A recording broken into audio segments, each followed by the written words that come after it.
دوسرا سپارہ سورۃ البقرہ آیت نمبر 216۔ الحمدللہ رب العالمین والصلاة والسلام علی المبعوث رحمۃ للعالمین، اللہم صل علی سیدنا و مولانا محمد وعلی آلہ واصحابہ اجمعین، اما بعد۔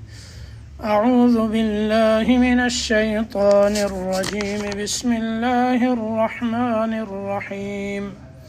كتب عليكم القتال وهو كره لكم وعسى أن تكرهوا شيئا وهو خير لكم وعسى أن تحبوا شيئا وهو شر لكم والله يعلم وأنتم لا تعلمون۔ سورۃ البقرہ ہے 216 نمبر آیت میں اللہ پاک ارشاد فرماتے ہیں کہ تمہارے اوپر جہاد فرض کیا گیا ہے، وَهُوَ كُرْهٌ لَكُمْ، اور وہ تمہارے لیے گراں ہے، یعنی تمہیں گراں معلوم ہوتا ہے۔ وَعَسَىٰ أَن تَكْرَهُوا شَيْئًا وَهُوَ خَيْرٌ لَكُمْ، اور یہ ممکن ہے کہ ایک چیز کو تم گراں سمجھو اور وہ تمہارے حق میں بہتر ہو۔ وَعَسَىٰ أَن تُحِبُّوا شَيْئًا وَهُوَ شَرٌّ لَكُمْ، اور یہ ممکن ہے کہ ایک چیز کو تم مرغوب سمجھو اور وہ تمہارے لیے بہتر نہ ہو۔ وَاللَّهُ يَعْلَمُ وَأَنْتُمْ لَا تَعْلَمُونَ، اور اللہ جانتے ہیں تم نہیں جانتے۔ اس سے پچھلی آیات میں، پچھلے درس میں، ام حسبتم ان تدخلوا الجنہ، اس میں اللہ پاک نے یہ ارشاد فرمایا تھا کہ جنت میں بغیر مشقت اور تکلیف کے داخلہ ممکن نہیں، اور ہر انسان اس دنیا کے اندر تکلیف برداشت کرتا ہے، صبر کرنا، طاعات پر صبر کرنا، تو یہ بھی ایک تکلیف ہے، نفس کا مقابلہ کرنا، شیطان کا مقابلہ کرنا، تو یہ سب سے کم درجہ ہے، اور باقی جتنی تکالیف آتی ہیں وہ درجات اتنے بڑھتے ہیں، تو اسی کے بقدر اللہ پاک آخرت میں جنت کے اندر درجات عطا فرمائیں گی، جتنی دین کے لیے جو ہے مشقت ہوگی برداشت اور تکلیفیں پہنچیں گی، اور انسان اس کو جتنا برداشت کرے گا اسی بقدر اللہ جنت میں اعلیٰ درجات عطا فرمائیں گے۔ انبیاء اکرام علیہم السلام کو سب سے زیادہ تکالیف آئیں، اور آپ صلی اللہ علیہ وسلم نے خود حدیث پاک میں ارشاد فرمایا کہ سب سے زیادہ تکلیفیں انبیاء اکرام کو آئیں، پھر جو ان کے زیادہ قریب تھا ان کے اوپر جو ہے یہ تکالیف آئیں۔ پھر ایک سوال کا جواب تھا کہ مسلمانوں نے یہ پوچھا تھا صحابہ اکرام نے کہ وہ کیا خرچ کریں۔ اللہ پاک نے فرمایا کہ جو کچھ بھی تم خرچ کرو گے اللہ کے علم میں ہے، لیکن وہ کس کو دینا ہے؟ والدین کو، قریبی رشتہ داروں کو، یتیموں کو، مسکینوں کو اور مسافروں کو۔ یہ تفصیل آپ نے پچھلے درس میں سماعت فرما لی تھی۔ تو یہاں سے اللہ پاک یہ ارشاد فرماتے ہیں کتب علیکم القتال، جہاد تم پر فرض کیا گیا ہے۔ اب اس سے یہ معلوم ہوتا ہے کہ جہاد ہر حال میں ہر مسلمان پر فرض ہے، حالانکہ ایسا نہیں۔ دیکھیں، فرض کی دو قسمیں ہیں، ایک فرض کفایہ کہلاتا ہے اور ایک فرض عین ہوتا ہے۔ فرض عین جیسے ابھی آپ نے نماز پڑھی ہے، عشاء کی، فجر کی پڑھی، ظہر کی، عصر کی، مغرب کی، 5 نمازیں روزانہ دن میں، ہر انسان کے اوپر کیا ہے؟ یہ فرض ہیں۔ یہ کون سا فرض ہے؟ فرض عین، یعنی جو فرض ہر انسان کے اوپر ہر حال میں ہو اور اس نے اس کو ادا کرنا ہو، یہ فرض عین کہلاتا ہے۔ نماز ہر مسلمان پہ فرض ہے، فرض عین ہے۔ روزہ رمضان المبارک کے مہینے میں ہر مسلمان پر فرض ہے، رکھنا پڑتا ہے۔ ہاں، مسافر ہے یا بیمار ہے، اس کو چھوٹ ہے لیکن بعد میں قضا ہے۔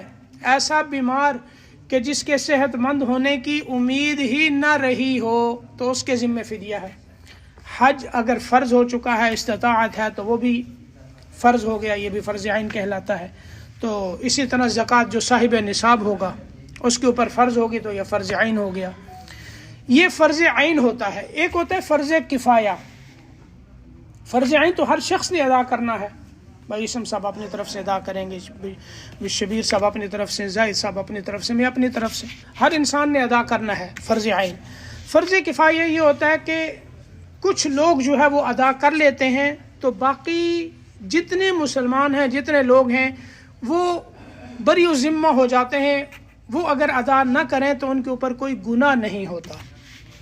جیسے جنازے کی نماز، یہ کیا ہے؟ فرض کفایہ ہے.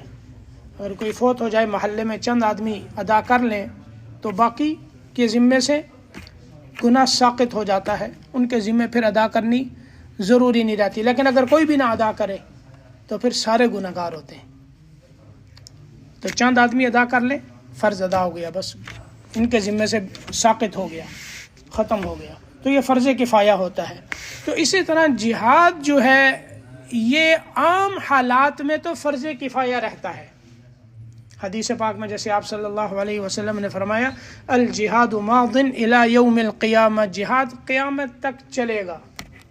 یعنی ایک جماعت ایسی ضرور رہنی چاہیے جو قیامت تک جہاد کرے.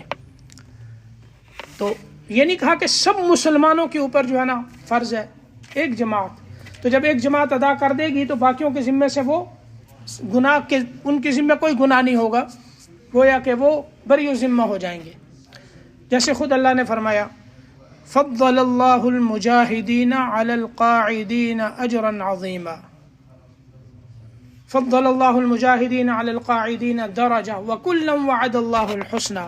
ایک وہ ہیں جو اللہ کے راستے میں جہاد کرنے والے ہیں، اور کچھ لوگ وہ ہیں جو اپنے گھروں میں رہنے والے ہیں.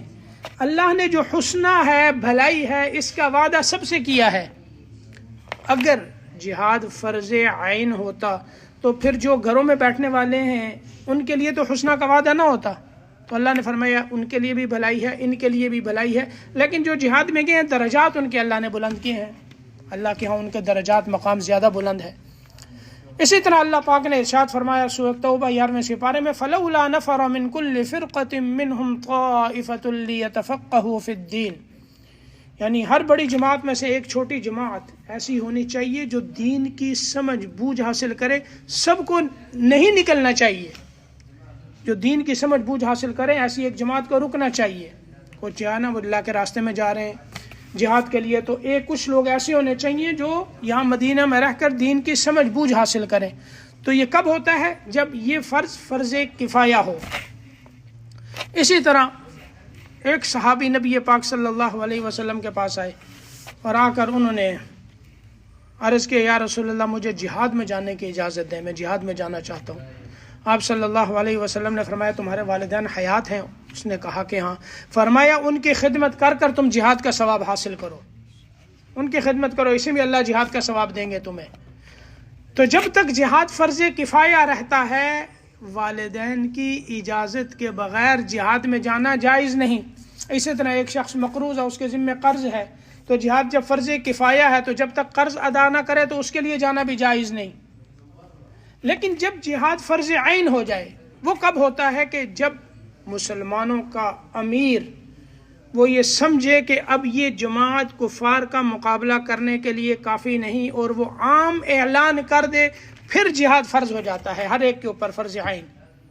یا یہ ہے کہ کفار کی طرف سے کسی مسلمان ملک پر حملہ ہو اور وہ اس کو یعنی کفار کا دفاع کرنے کے لیے کافی نہ ہوں، یعنی ان کے اتنی نفری نہیں ہے، اتنی طاقت نہیں ہے کہ کفار کا وہ مقابلہ کر سکیں، تو پھر ان کے پاس جو مسلمان ہوتے ہیں ان کے اوپر فرض ہو جاتا ہے.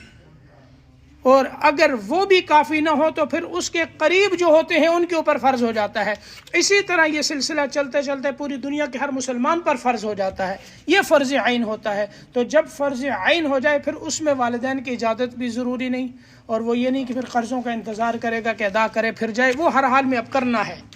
تو جہاد کی یہ جو ہے کتب علیکم القتال، جہاد تم پر فرض کیا گیا. عام حالات میں جہاد فرض کفایہ ہے. تو یہ فرض اللہ پاک فرماتے ہیں وَهُوَ كُرْهٌ لَكُمْ. ظاہر ہے یہ طبعی طور پر انسان کے اوپر ایک بڑا بوجھ ہوتا ہے، اس کو اچھا نہیں سمجھتا، پسند نہیں کرتا. تو اللہ پاک فرماتے ہیں کہ یہ ہوتا ہے کہ تم بس اوقات کسی چیز کو ناپسند کرتے ہو اور وہ تمہارے حق میں بہتر ہوتی ہے. جب اللہ اس کے اوپر تمہیں اجر عطا فرمائیں گے اور پھر اس کے جو ثمرات ہیں وہ سامنے آئیں گے، اس وقت تمہیں اس کی حقیقت اور فائدے کا علم ہوگا. دیکھیں نا انسان کہ اپنی زندگی کے اندر کتنے ایسے تجربے ہوتے ہیں. بڑے عقل مند انسان، صاحب بصیرت، وہ یہ سمجھتے ہیں، ایک چیز کو اختیار کرتے ہیں، وہ یہ سمجھ کر اختیار کرتے ہیں کہ یہ میرے لیے بہتر ہے، لیکن بعد میں اس کے نتائج غلط ہو جاتے ہیں۔ مثال کے طور پر کچھ لوگ ایسے بھی ہیں، سارے اولاد تو سارے ہی مانگتے ہیں، اب سب کی اولاد ایک طرح کی تو نہیں نکلتی، بعض لوگوں کی اولاد جو ہے وہ نافرمان ہوتی ہے، حتیٰ کہ والدین کے لیے وہ جینا حرام کر دیتے ہیں، تو اس وقت پھر والدین کیا کہتے ہیں کہ اس اولاد سے بہتر تھا کہ مجھے اولاد ملتی ہی نہ، ان سے بہتر تھا مجھے نہ ملتی۔ اب شروع میں تو خواہش ہوتی ہے کہ ملے، لیکن جب ملی وہ بہتر نہیں تھی۔ یعنی ایک مثال، اسی طرح بہت سی چیزیں انسان کی زندگی میں آتے ہیں، کچھ ایسے حالات آتے ہیں، کچھ ایسی پریشانیاں آتی ہیں، کچھ مشکلات آتی ہیں، انسان ان میں گھر جاتا ہے، اور ظاہر طبعی طور پر انسان کو پسند نہیں ہے کہ وہ کہتا ہے یہ دور ہو جائے، لیکن بعد میں کبھی رزق کی تنگی آ گئی، حالات ایسے آ گئے، پریشانیوں میں آئے، اور پھر اللہ پاک نے بعد میں وہ پریشانیاں دور کر دیں۔ اب وقتی طور پر جو ہے انسان ان کو ناپسند کرتا ہے، لیکن اسی مصیبت کے اندر اس کو جو ہے وہ اچھے نتائج نظر آ جاتے ہیں کہ اس سے بہتر صورتیں اللہ پاک نکال دیتے ہیں۔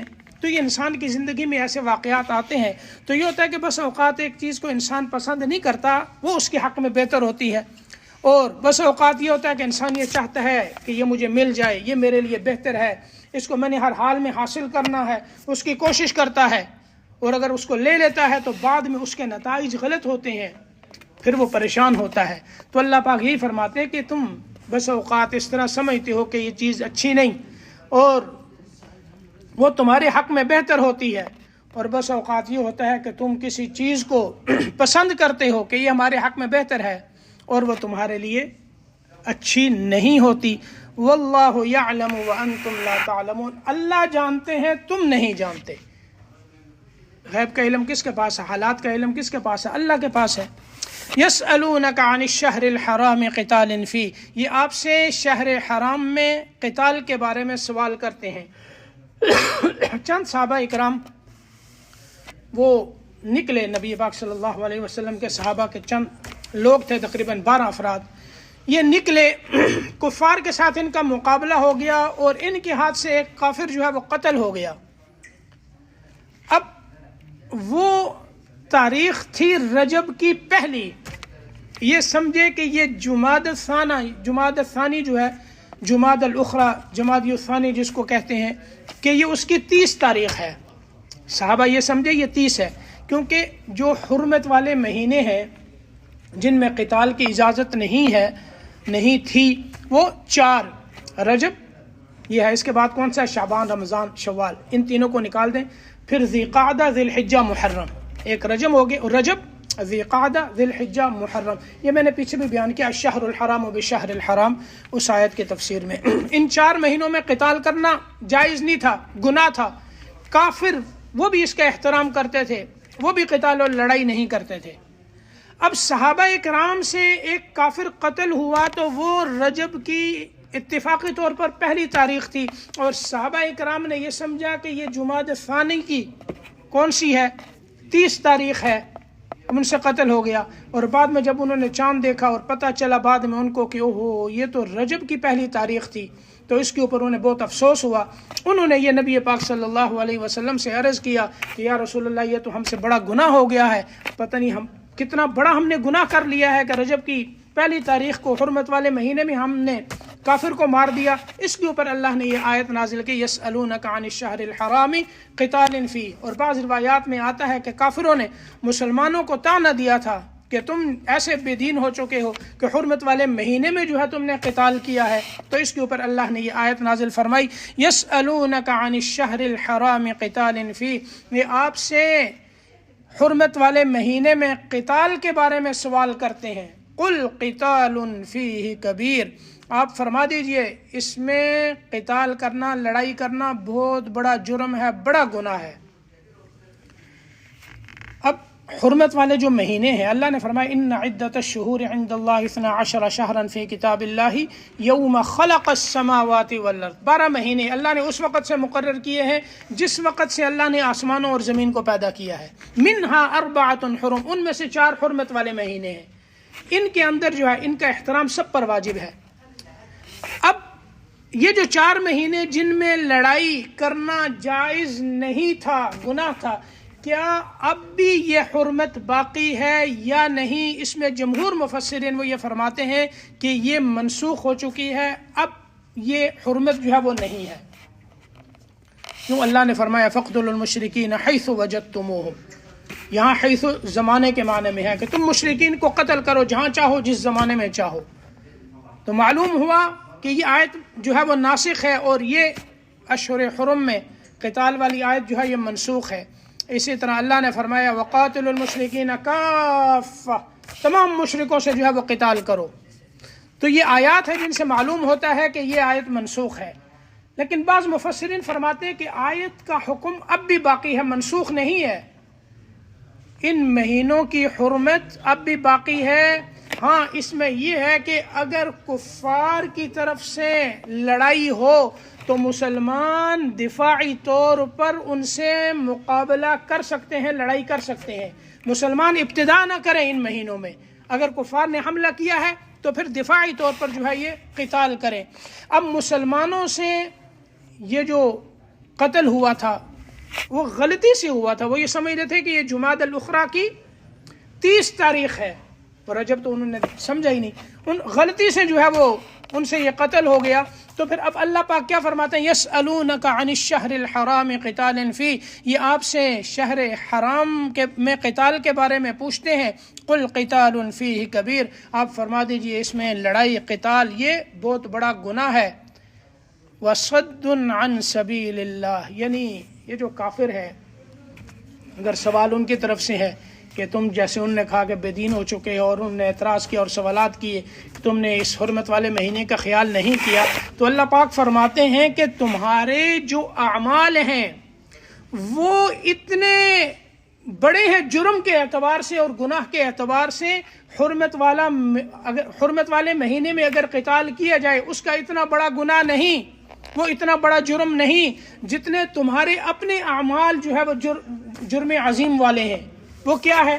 وصد عن سبیل اللہ، اور اللہ کے راستے سے روکنا، وکفر بھی، اور اللہ کے ساتھ کفر کرنا، والمسجد الحرام، اور مسجد حرام سے روکنا، واخراج اہلہ منہ، اور جو مسجد حرام کے اہل ہیں ان کو اس سے نکالنا، اکبر عند اللہ، یہ اللہ کے ہاں اس سے بھی بڑا جرم ہے۔ اشہر حرم میں قتال کرنے سے بڑا جرم کیا ہے کہ تم اللہ کے راستے سے روکتے ہو کہ مسلمان جو آدمی اسلام میں آ جاتے، مسلمان ہو جاتے، تو وہ ان پر اتنا ظلم کرتے، انہیں اتنی تکلیفیں پہنچاتے کہ دیکھنے والے اسلام میں آنے کی جرت نہ کریں۔ یہ ہے وصد عن سبیل اللہ، اللہ کے راستے سے روکنا، وکفر بھی، اللہ کے ساتھ کفر کرنا، والمسجد الحرام، اور مسجد حرام سے روکنا، یعنی کیا تھا؟ مسجد حرام کے ساتھ کفر کرنا۔ مسجد حرام مراد کعبہ ہے، اس کے ساتھ کفر کیا ہے؟ انہوں نے کعبے کے اندر بت رکھے ہوئے تھے اور اس کعبے کے اندر اللہ کو چھوڑ کر ان بتوں کی عبادت کرتے تھے اور ان کا ہی طواف کرتے تھے۔ تو اللہ پاک نے فرمایا والمسجد الحرام، اللہ کے ساتھ کفر کرنا اور مسجد حرام کے ساتھ کفر کرنا، وَإِخْرَاجُ أَهْلِهِ مِنْهُ أَكْبَرُ عِنْدَ اللَّهِ، اور مسلمانوں کو تکلیفیں اور ایذائیں پہنچا کر انہیں وہاں مکہ سے نکلنے پر مجبور کر دینا۔ مسجد حرام کے اہل کون ہیں؟ مسلمان ہیں، تم تو اس کے اہل نہیں، اور تم نے ان کو یہاں سے نکالا، ایسی تکلیفیں دی کہ وہ مجبور ہو گئے اور انہوں نے مکہ چھوڑ دیا۔ اکبر عند اللہ، یہ تو اللہ کے نزدیک اس سے بھی بڑا گناہ ہے۔ والفتنة اکبر من القتل، اب ظاہر ہے تم فتنہ کرتے ہو، اور فتنہ جو ہے یہ قتل سے بھی بڑا گناہ ہے۔ ولا يزالون يقاتلونكم حتى يردوكم عن دينكم ان استطاعوا، اور یہ کفار تم سے، اللہ پاک فرماتے ہیں یعنی مسلمانوں سے یہ کفار، اور تم سے یہ کفار ہمیشہ لڑتے رہیں گے، حتی یردوکم عن دینکم، یہاں تک کہ تم کو تمہارے دین سے پھیر دیں، ان استطاعوا، اگر وہ تم پر قابو پا لیں، یعنی یہ قتال کریں گے، لڑائی کرتے رہیں گے، اگر ان کا تمہارے اوپر قابو آ جائے تو ان کی کوشش یہ ہے کہ تمہیں تمہارے دین سے ہٹا دیں، اسلام سے پھیر دیں۔ آگے اللہ پاک کیا فرماتے ہیں؟ جو اسلام کو چھوڑ دے گا، مرتد ہو جائے گا، اس کے لیے کیا سزا ہے؟ وَمَن يَرْتَدِدْ مِنْكُمْ عَنْ دِينِهِ، اور جو شخص اپنے دین سے پھر گیا، فَيَمُتْ وَهُوَ كَافِرٌ، اور وہ کفر ہی کی حالت میں مر گیا، فَأُولَٰئِكَ حَبِطَتْ أَعْمَالُهُمْ فِي الدُّنْيَا وَالْآخِرَةِ، تو یہی لوگ ہیں کہ ان کے اعمال دنیا اور آخرت میں برباد ہو گئے۔ وَأُولَٰئِكَ أَصْحَابُ النَّارِ، اور یہی دوزخی ہیں، ہم فیہا خالدون، اس میں ہمیشہ ہمیشہ رہیں گے۔ اب جو شخص مرتد ہو گیا، اپنے دین سے پھر گیا، اس کے اعمال دنیا میں بھی ضائع اور آخرت میں۔ دنیا میں کیسے ضائع ہوئے؟ سب سے پہلے ایک تو یہ ہے کہ جب انسان، اللہ حفاظت فرمائے، اسلام پر، دین پر استقامت نصیب فرمائے، تو دین اسلام پر، تو جب انسان مرتد ہو جاتا ہے اس کا نکاح ٹوٹ جاتا ہے، نکاح ختم۔ اگر مورث مرا ہے، وہ مسلمان ہے، تو وراثت میں اس کو حصہ نہیں ملتا، جو مرتد ہو گیا اس کو حصہ نہیں ملتا وراثت میں۔ اسی طرح اس نے اسلام کی حالت میں جتنے نیک اعمال کیے ہوتے ہیں، نماز، روزہ، زکوٰۃ، جو بھی اچھے عمل ہے، وہ سارے کے سارے ضائع ہو جاتے ہیں، اس کے اوپر کوئی اجر نہیں ملتا، ختم ہو جاتے ہیں۔ اس کی نماز جنازہ نہیں پڑھی جاتی، مسلمانوں کے قبرستان میں اسے دفن نہیں کیا جاتا۔ یہ دنیا کے اندر جو ہے اس کے اعمال کی بربادی، اور آخرت میں ہمیشہ کی جہنم، نقصان، وہ تو بربادی ہو گئے۔ وَأُولَٰئِكَ أَصْحَابُ النَّارِ، یہ دوزخی ہیں، اس میں ہمیشہ ہمیشہ رہیں گے۔ اب ایک شخص جب مرتد ہو جاتا ہے، اب مرتد ہونے کے بعد وہ دوبارہ اسلام قبول کر لے، تو کیا اس میں فقہا کا اختلاف ہے کہ جب مرتد نے دوبارہ اسلام کیا تو حالت اسلام میں، جب پہلے اسلام کی حالت پر تھا، اس نے جو نمازیں پڑھیں، جو روزے رکھے، جو نیکیاں کیں، یا حج فرض تھا اس نے وہ حج کر لیا، اب آیا مرتد ہونے کے بعد اس نے دوبارہ اسلام قبول کیا ہے تو وہ دوبارہ حج کرے گا، یا اس نے جو نیک کام کیے وہ اس کے کام آئیں گے یا نہیں، اس کو اجر ملے گا یا نہیں؟ امام ابو حنیفہ رحمہ اللہ تعالیٰ فرماتے ہیں اس کو اس کے پچھلے عملوں پر کوئی اجر نہیں ملے گا، اور حج اس کو دوبارہ کرنا پڑے گا۔ امام شافعی فرماتے ہیں کہ نہیں، حج کی ضرورت نہیں، پچھلے اعمال کے اوپر اسے اجر ملے گا، کیونکہ ارتداد یہ بہت بڑا جرم ہے۔ حق کو دیکھ کر، اسلام کی حقانیت کو سمجھنے کے بعد انسان جو ہے پھر دوبارہ کفر میں چلا جائے، تو ایسے مرتد کی سزا کیا ہے؟ قتل ہے، اس کو مرد ہے تو قتل کر دیا جائے، یہ اسلام میں یہ سزا ہے، اور اگر عورت ہے تو ساری زندگی اس کو قید رکھا جائے گا۔ ہاں، ایک شخص شروع سے ہی کافر ہے، اس کا معاملہ اور ہے، جب مرتد ہو جاتا ہے، اسی لیے مرتد سے جزیہ نہیں لیا جاتا، کافروں سے لیا جاتا ہے، مرتد کو قتل کیا جاتا، اس سے کوئی جزیہ نہیں لیا جاتا۔ اور ایک شخص ہے ہی کافر، اس نے جو نیک اعمال کیے ہوتے ہیں کفر کی حالت میں، تو اس کے وہ اعمال معلق رہتے ہیں، علماء فرماتے ہیں اس کے اعمال جو ہیں وہ معلق رہتے ہیں۔ پھر اگر وہ اسلام میں داخل ہو جاتا ہے تو اس کے ان نیک اعمال پر اللہ اجر عطا فرماتے ہیں، اور اسلام لانے سے اس کے پچھلے سارے گناہ جو ہے وہ ویسے ہی معاف ہو جاتے ہیں۔ تو کافر جو شروع سے ہی کفر پر ہے اس کی حالت اور ہے، اور مرتد کی حالت اور ہے۔ تو اللہ پاک فرماتے ہیں یہ دوزخی ہیں، ہمیشہ اس میں رہیں گے۔ اب مسلمانوں نے جب یہ آیت سنی، ان کو اطمینان تو ہو گیا کہ ہمیں اس مہینے میں جو ہم سے قتل ہوا ہے خطأً، اس کے اوپر ہمیں کوئی گناہ نہیں، لیکن آیا ہم جو اللہ کے راستے میں نکلے ہیں، ہم نے کفار کا مقابلہ کیا، جہاد کیا، اس کے اوپر ہمیں اجر بھی ملے گا یا نہیں؟ گناہ تو نہیں ہے، ثواب ہے یا نہیں؟ اللہ نے فرمایا ہے، ان الذین آمنوا والذین ہاجروا وجاہدوا فی سبیل اللہ، بے شک وہ لوگ جو ایمان لائے اور انہوں نے ہجرت کی اور اللہ کے راستے میں جہاد کیا، اولئک یرجون رحمت اللہ، یہ لوگ اللہ کے رحمت کے امیدوار ہیں۔ اور تم بھی جو ہے وہ نکلے ہو اور اللہ کے راستے میں جہاد کیا ہے، تم بھی اللہ کی رحمت کے مستحق ہو۔ واللہ غفور الرحیم، اور یہ جو قتل ہو گیا، غلطی ہو گئی، اللہ بخشنے والے بڑے مہربان ہیں، اللہ نے اسے معاف کر دیا، اور اللہ نے جو تم نے کوشش کی اس کے اوپر اللہ نے تمہیں جو ہے وہ اجر دیا ہے۔ یسألونک عن الخمر والمیسر، آگے شراب اور جوا یہ کیا ہے؟ قل فیہما اثم کبیر ومنافع للناس، اس میں بڑا گناہ ہے، لوگوں کے فائدے بھی ہیں، اور گناہ کیا ہے، فائدہ کیا ہے؟ پھر شراب کی حرمت کا جو ہے وہ کس طرح سے شراب حرام ہوئی تدریجاً، آہستہ آہستہ، اس میں کیا حکمتیں تھیں، پھر صحابہ اکرام کی کیا کیفیت تھی جب شراب حرام ہوئی۔ انشاءاللہ زندگی رہی تو اگلے انشاءاللہ درس میں جو ہے بیان ہوگا۔ شاید اگلا درس جو ہے وہ نہ ہو سکے، ارادہ ہے عمرے پہ جانے کا، اگر میں چلا گیا تو انشاءاللہ آپ سب کے لیے وہاں دعا کروں گا، اللہ پاک آپ سب کو بھی لے جائیں، ہمیں بھی لے جائیں، سفر آسان فرمائیں۔ اسی طرح ہمارے جو خضر بھائی ہیں، یہاں ابو خضر ہیں، اعظم بھائی، ان کے گھر والے اسپتال میں داخل ہیں، ان کا جو ہے دل کا ان کو اٹیک ہوا ہے، ان کے صحت کے لیے دعا فرمائے، اللہ انہیں شفاء کاملہ عطا فرمائے۔ ڈاکٹر ظہور صاحب کے جو ہے وہ سسر صبح فوت ہو گئے، ان کے لیے دعا فرمائے، اللہ مغفرت فرمائے۔ الحمدللہ رب العالمین والصلاة والسلام علی المبعوث رحمۃ للعالمین، اللہم صلی علی محمد وعلی آلہ وصحبہ اجمعین، اللہم اغفر لنا ذنوبنا وتب علینا انک انت التواب الرحیم۔ یا اللہ ہماری اور پوری امت کے گناہوں کو معاف فرما، یا اللہ ہمیں اپنی رضا نصیب فرما، اپنا قرب تعلق نصیب فرما، دنیا آخرت کی عزتیں خیر سعادتیں نصیب فرما، شرور سے بچا، گناہوں سے بچا، نافرمانیوں سے بچا، تقوی طہارت نصیب فرما۔ یا اللہ جتنے بیمار ہیں سب کو شفا عطا فرما۔ یا اللہ اعظم صاحب کے گھر والوں کو صحت و عافیت تندرستی نصیب فرما، شفاء کاملہ عاجلہ دائمہ مستمرہ نصیب فرما۔ یا اللہ ہم میں، ہمارے گھروں میں، بچوں بچیوں میں، عورتوں مردوں میں جو بیمار ہیں سب کو شفا عطا فرما، امت کے ہر مریض کو شفا عطا فرما، جتنے گزر چکے ہیں ان سب کی مغفرت فرما، درجات بلند فرما۔ بھائی ظہور صاحب کے یا اللہ سسر صاحب کی مغفرت فرما، درجات بلند فرما، ان کی قبر کی منزل آسان فرما، اور قبر سے لے کر جنت الفردوس تک کی ساری منازل آسان فرما۔ ہم سب کا خاتمہ ایمان پہ فرمانا، موت کی سختی سے بچانا، موت کے وقت کلمہ طیبہ نصیب فرمانا۔ یا اللہ موت سے لے کر جنت الفردوس تک کی ساری منازل آسان فرمانا۔ اور ربنا تقبل منا انک انت السمیع العلیم وتب علینا انک انت التواب الرحیم۔ رضینا باللہ ربا وبالاسلام دینا وبمحمد نبیا، جزا اللہ عنا محمد ما هو اہل، صلی اللہ تعالی علیہ وعلی آلہ واصحابہ اجمعین برحمتک۔